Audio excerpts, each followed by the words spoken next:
오늘도 하나님의 은혜와 사랑과 평강, 그리스도의 향기, 주님이 주시는 능력, 행복이 든든한 교회와 이 말씀을 듣는 모든 분들에게 함께하기를 진심으로 축원드립니다. 잠언서 4장 20절로 27절을 통해서 마음을 지키자, 마음을 지켜라, 이런 제목으로 함께 은혜를 나누고자 합니다.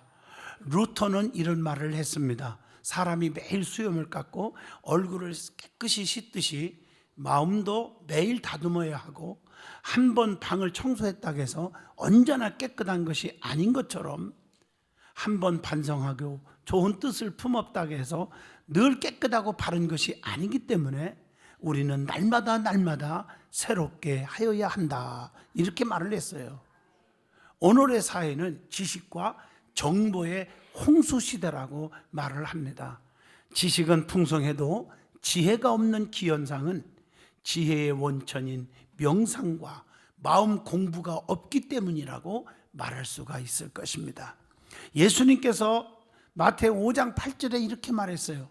마음이 청결한 자는 복이 있나니 그들이 하나님을 볼 것이요. 오늘 본문 말씀을 잘 보시면 생명의 근원이 마음에서 나기 때문에 더욱더 더 마음을 지키라는 거예요. 잠언서 4장 23절, 모든 지킬 만한 것 중에 더욱더 내 마음을 지키라, 이렇게 말씀하고 있어요. 생명의 근원이 여기서 남이니라. 마음이 무장되어 있지 않으면 쉽게 불의와 타협하고 정욕과 육적인 만족을 위해 자신을 방탕의 제물로 내어주게 되어 있습니다. 성도는 그러므로 마음을 탐욕으로 향하지 않도록 늘 하나님께 무릎 꿇고 기도하셔야 합니다. 시편 119편 36절에 내 마음을 주의 증거들에게 향하게 하시고 탐욕으로 향하지 말게 하옵소서, 그렇게 말하고 있잖아요. 마음을 지키는 자는 생명 되시는 하나님의 부유함에서 기쁨과 즐거움을 반드시 누릴 수가 있는 것입니다. 하나님과 성도 가운데 이루어지는 뜨거운 영적 교제는 마음의 상태가 결정된다는 사실을 아셔야 합니다. 육체가 건강해도 마음이 병들면 생명력을 상실해 갈 수밖에 없는 것입니다. 아무리 맛 좋은 음식을 줘도, 그 음식을 또 먹어도 마음이 상처가 되면 얹혀버리는 것입니다. 아무 효과가 없어요. 아무리 학벌이 좋고 아무리 돈이 많고 명예와 권세를 가지고 있어도 마음이 상해 있으면 행복이 없어집니다. 그리고 병들어 버리는 것이에요. 그래서 우리는 항상 마음이 정결하도록, 마음이 평안하도록 기도해야 하는데, 그러기 위해서는 하나님의 말씀의 교훈이 중요한 거예요. 하나님의 교훈을 받음으로, 하나님의 훈계를 받음으로 온전해질 수 있기 때문에 마음이 거룩하고 경건하여지도록 훈련되고 노력해야 하고, 항상 깨어서 늘 기도하셔야 한다는 것입니다. 그러면 오늘 본문 말씀에 무릇 지킬 만한 것보다 더욱더 내 마음을 지키라고 했는데, 마음이 얼마나 중요한 것인지, 그리고 마음을 어떻게 지켜야 하는 것인지 오늘 본문 말씀을 중심으로 저와 여러분이 깊은 깨달음과 은혜 받는 시간이 되어지기를 축원드리겠습니다. 그러면 마음의 중요함을 먼저 말씀드리려고 그래요. 마음이 무엇입니까? 히브리 헬라 사상에서는 사람의 중심이 마음이라고 말하고 있습니다. 불교에서는 우주의 본질로 마음을 파악하고 있습니다. 유교에서는 인격의 주체로 보고 있습니다. 그러나 성경은 생명의 근원이라고 오늘 본문 23절에 분명히 말씀하고 있습니다. 성경에 보면 이 마음, 또 생각, 이게 얼마나 중요한지, 사탄이 가룟 유다에게 예수를 팔 생각을 넣어줬어. 마음을 갖게 해줬더니 예수를 팔아먹게 되고 배신하고, 그래서 말로가 비극으로 끝났지 않았습니까? 우리는 이상한 마음이 내 마음속에서 갈등이 생기면 사탄아 물러가라, 물리칠 수 있기를 주의 이름으로 부탁합니다. 심리학적 성서 해석에서는 마음을 사람의 전체 도덕 생활의 중심으로 초점을 맞추고 있다는 것입니다. 그래서 마음을 영혼의 인격적 그릇이라고 해서 이로부터 생활, 사상, 의욕, 정서가 나온다고 하는 것입니다. 성경은 마음을 여러 가지로 말씀을 하고 있습니다. 자, 에베소서 3장 16절 보면 그의 영광의 풍성함을 따라 그의 성령으로 말미암아 너의 속사람을 능력으로 강건하게 하시오며, 마음을 속사람의 중심으로 말씀하고 있습니다. 사도행전 16장 14절에 보면 마음을 정신의 중심으로 말씀을 하고 있습니다. 또 사무엘하 17장 10절을 보시면 마음을 감정의 중심으로 말씀하기도 합니다. 에레미야 12장 3절을 보면 마음을 도덕의 중심으로 말씀하기도 합니다.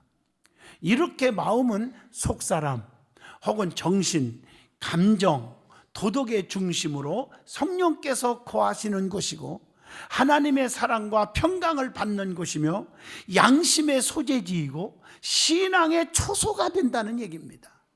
그래서 성도는 마음이 중요한데 그 어떤 마음을 가져야 한다는 것입니까? 디모데처럼 바울과 같은 마음으로 일하는 동력자가 되어야 한다고 로마서 16장 21절에 가르쳐 주고 있습니다. 성도는 한 마음 한 뜻으로 복음을 위해 협력하여야 한다고 빌립보 1장 27절에 말씀합니다.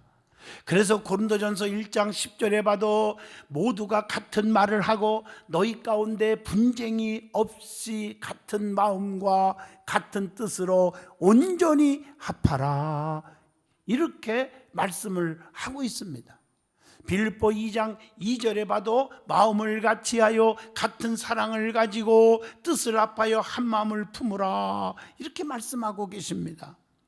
오순절날 120명은요 마음을 같이하여 오로지 기도에 힘쓰더라 그랬더니 성령의 폭발이 일어났어요. 그래서 사도행전 2장 1절로 4절에 불효같이 갈라지는 성령, 급하고 강한 바람 같은 성령이 불어오기 시작한 줄로 믿습니다. 그래서 약한 자가 강해지고 병든 자가 치료받고 문제가 해결되고 슬픔이 변하여 기쁨이 되고 불통이 형통이 되고, 그리고 약한 자가 능력이 나가는데 베드로가 그때 은혜 받고 말씀을 선포했더니 3,000명씩 회개 운동이 일어나고, 베드로는 요한과 함께 기도하러 가다가 미문의 안진뱅이를 일으키는 기적의 능력이 나타나게 하는 종이 된 줄로 믿습니다. 그러니까 마음을 같이 해서 기도하는 게 이렇게 중요한 거예요.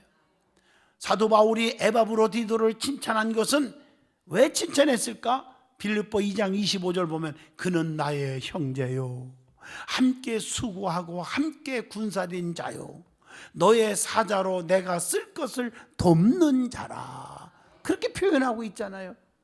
성경이 말씀하는 바람직한 관계가 무엇입니까? 여러분 이걸 아셔야 돼요. 바람직한 관계, 같은 동력자가 되라는 거예요.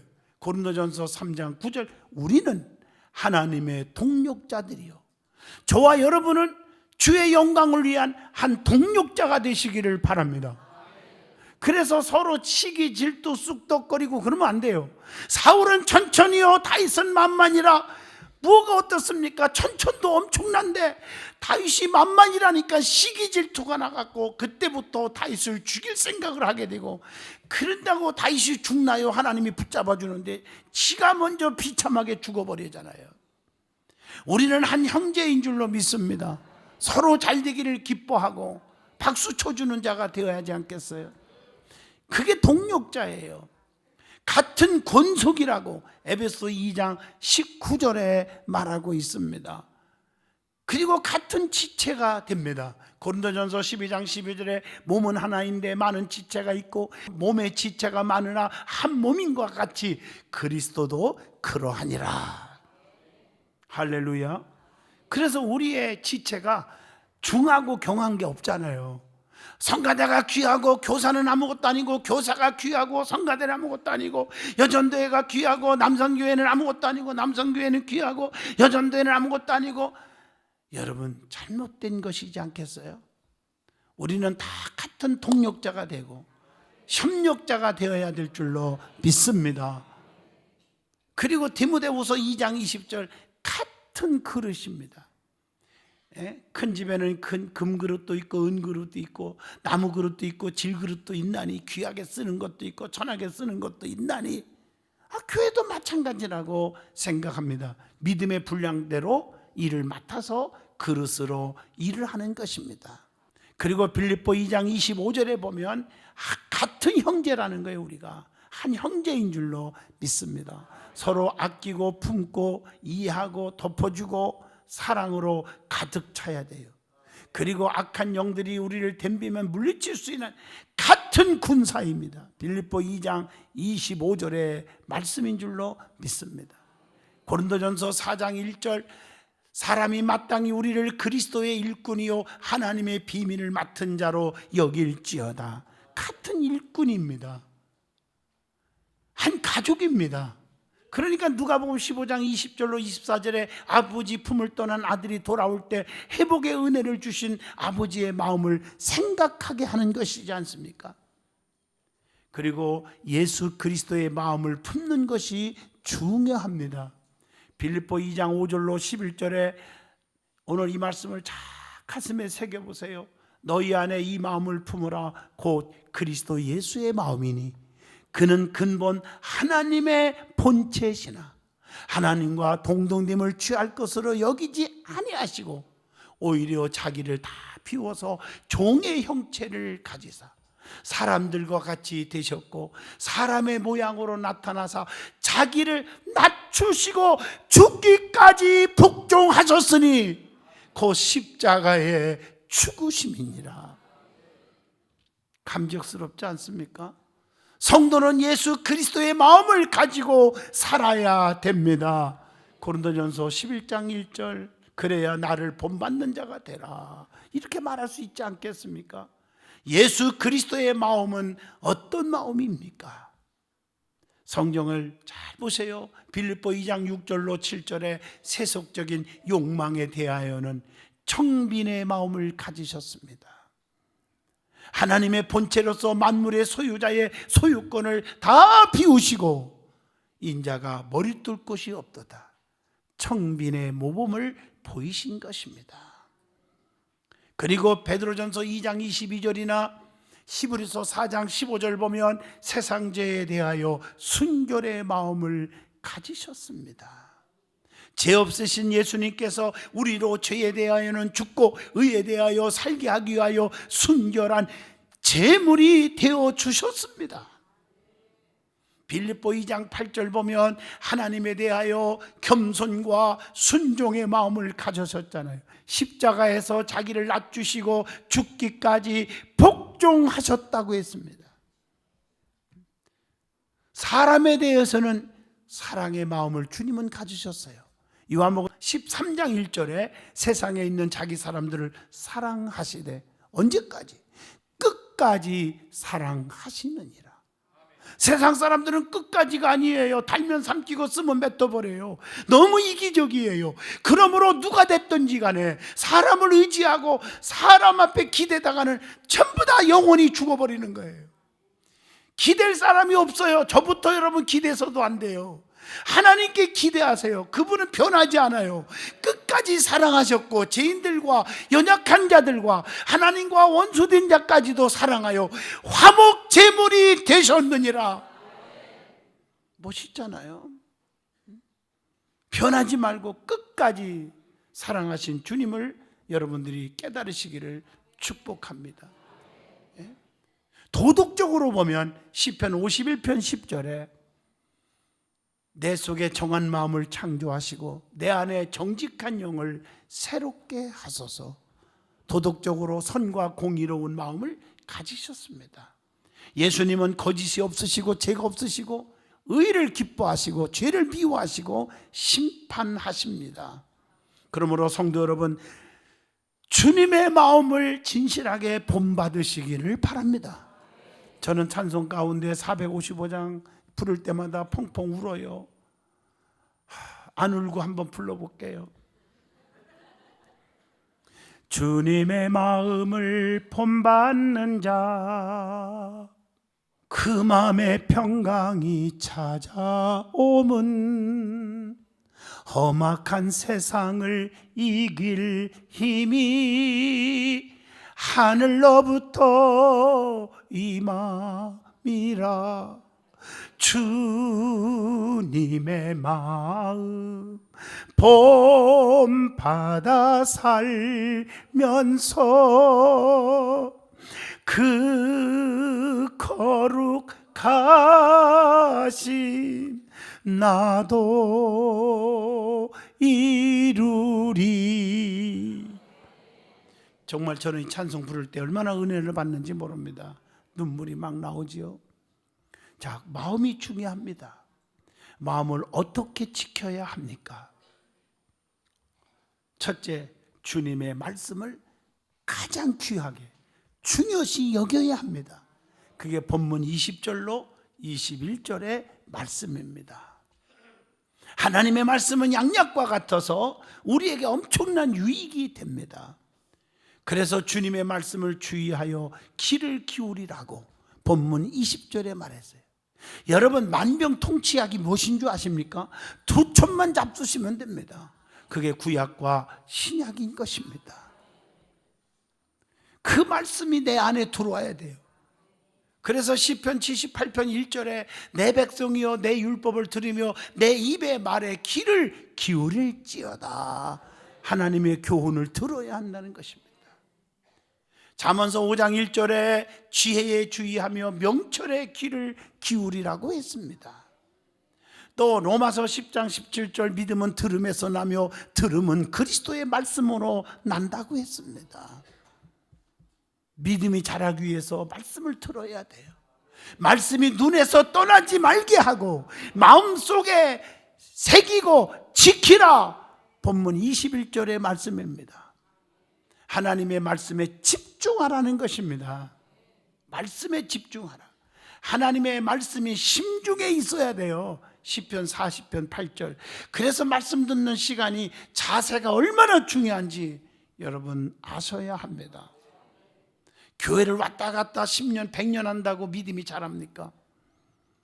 하나님의 말씀은 하나님의 사람으로 온전하게 만듭니다. 교훈과 책망과 바르게 함과 의로 교육하기에 유익하다고 디모데후서 3장 16절로 17절 쭉 말씀하고 있어요. 그래서 우리는 말씀이 내 가슴에 새겨야 돼요. 하나님 말씀은 살아있고 운동력이 있어 좌우의 날섬 검보다 예리하여 우리의 심령 골수를 쪼개기까지 하며 우리의 마음과 생각을 감찰하시느니라.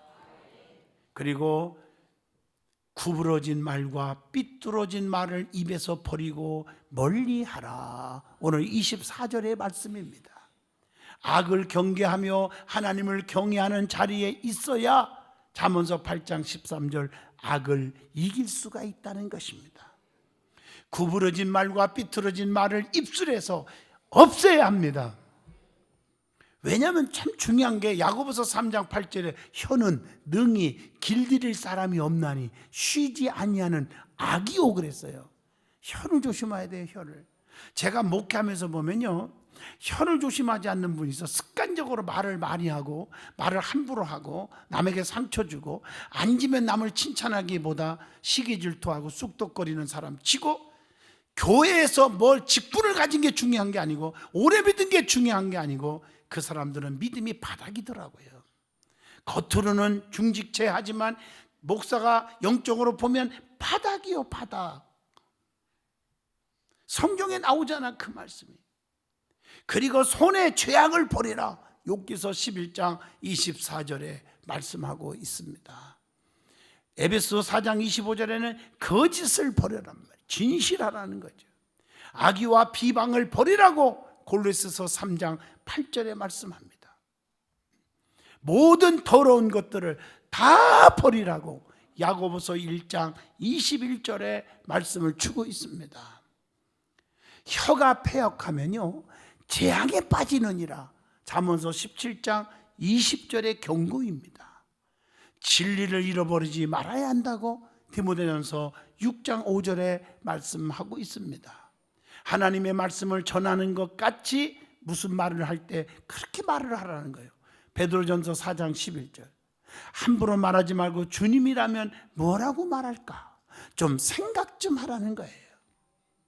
그리고 발에 행할 길을 평탄하게 하여야 한다. 오늘 본문 25절로 26절의 말씀입니다. 성도는 지체를 함부로 해서는 안 된다는 얘기죠. 눈과 입과 손과 발 모두가 주님의 영광을 위해서 쓰임 받아야 될 줄로 믿습니다. 그 중에 눈에 대해서 말한다면 눈은 바로 보아야 합니다. 허무한 것에 주목해서는 절대 안 돼요. 잠언서 23장 5절입니다. 귀한 것을 보지 말으라고 잠언서 23장 33절에 말하고 있습니다. 허탄한 것들을 보지 말으라고 시편 119편 37절에 말하고 있습니다. 그럼 뭘 바라보고 살아야 하느냐? 히브리서 12장 2절 믿음의 주요 또 온전케 하시는 이인 예수를 바라보자. 주님을 바라보래요. 그 다음에 발에 행할 길을 평탄하게 하라. 26절에 말하고 있습니다. 생명의 평탄한 길을 찾아야 한다고 잠언서 5장 6절에 말씀합니다. 모든 제약에서 그러면 떠나게 된다고 에스겔 18장 28절에도 말씀합니다. 주님의 뜻이 무엇인지를 분별하고 살아야 된다고 에베소서 5장 17절에 말씀하고 있습니다. 모든 길을 어떻게 해야 한다? 든든히 해야 한다고 본문 26절 말씀 주고 있습니다. 왜냐하면 주님은 우리의 발걸음을 어떻게 하십니까? 시편 40편 2절을 보시면 내 발을 반석 위에 두사 내 걸음을 견고하게 하셨도다. 여호수아 1장 7절 봐도 강하고 담대하라는 거예요. 어디로 가든지 하나님께서 지켜주신다고 했습니다. 하나님은 우리의 발걸음을 어떻게 하세요? 정하시고 그의 길을 기뻐하시나니 시편 37편 23절에도 말씀하고 계십니다. 우리의 발걸음을 인도하시는 분은 누구예요? 하나님. 잠언서 16장 9절에 보면 사람이 마음으로 자기의 길을 계획할지라도 그의 걸음을 인도하시는 이는 여호와 하나님이시니라. 그리고 본문 27절에 보면 자로나 우로나 치우치지 말고 네 발을 악에서 떠나게 하라. 그렇게 말하고 있어요. 치우치면 안 돼요. 흔들리거나 치우치면 안 됩니다. 여러분 비행기를 한번 타보시면 알겠지만 전부 앞자리만 쫙 주면 좋은데 자리도 비어있는데 중간중간 띄워놓고 뒤에도 앉히고 좌측에도 우측에도 앉혀. A, B, C, D, E, F, G 알파벳을 얘기하는 게 아니라 좌석이 그렇게 분배가 돼 있어요. 왜 그럴까? 균형을 맞추는 겁니다. 균형을 흔들리지 말라고. 교회 안에서도 이 밸런스를 맞춘다는 게 아주 중요합니다. 흔들리거나 치우치면 안 됩니다. 신앙생활도 잘못된 영에 치우치고 여기 있다 저기 있다 그리스도가 여기 있다 저기 있다 몰려가다가 이단에 빠져 집안 다 망하고 우울증에 시달리고 자녀들 망치고 그러지 마세요. 곁눈질하는 사람들이 제일 불쌍한 사람들이에요.